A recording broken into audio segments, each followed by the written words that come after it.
एक छोटे से शहर में महेश नाम का एक लड़का रहता था। महेश के हाथों में जादू था, लेकिन वो जादू कलम या कंप्यूटर के कीबोर्ड पर नहीं, बल्कि गिटार के तारों में था।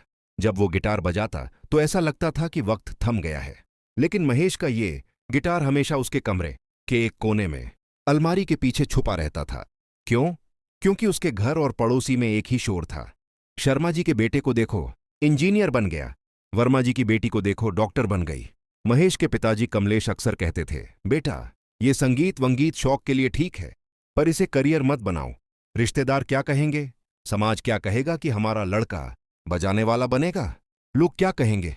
ये तीन शब्द महेश के सपनों की गर्दन दबा रहे थे। उसने अपना गिटार पैक कर दिया और इंजीनियरिंग की किताबों में सर खपा दिया।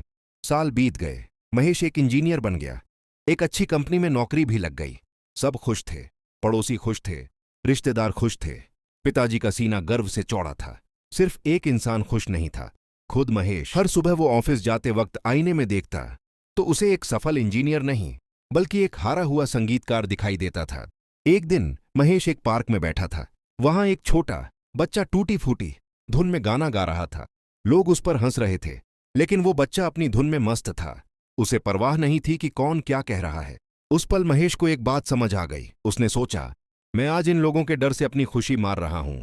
कल जब मैं बूढ़ा हो जाऊंगा और पीछे मुड़कर देखूंगा तो ये लोग मेरे पास नहीं होंगे, लेकिन मेरा पछतावा मेरे साथ होगा। महेश घर गया। उसने अलमारी के पीछे से अपना धूल भरा गिटार निकाला। उसके पिताजी ने देखा और पूछा, अब ये क्या है? लोग क्या सोचेंगे? महेश ने पहली बार अपनी नजरें उठाईं और मुस्कुराते हुए कहा, पापा, लोगों का काम है कहना। अगर मैं फेल हो गया तो वो मजाक उड़ाएंगे, और अगर मैं सफल हो गया तो वही लोग तालियां बजाएंगे। लेकिन अगर मैंने कोशिश ही नहीं की तो मैं खुद को कभी माफ नहीं कर पाऊंगा। महेश ने नौकरी छोड़ दी। संघर्ष हुआ, मुश्किलें आईं, लोगों ने बातें बनाई कि पागल हो गया है। लेकिन आज 5 साल बाद वही महेश जब स्टेज पर चढ़ता है तो हजारों लोगों की भीड़ उसका नाम पुकारती है। और मजे की बात जानते हैं? वही पड़ोसी और रिश्तेदार जो पहले ताने मारते थे, आज टीवी पर महेश को देखकर कहते हैं, हमें तो बचपन से पता था कि इस लड़के में कुछ खास है।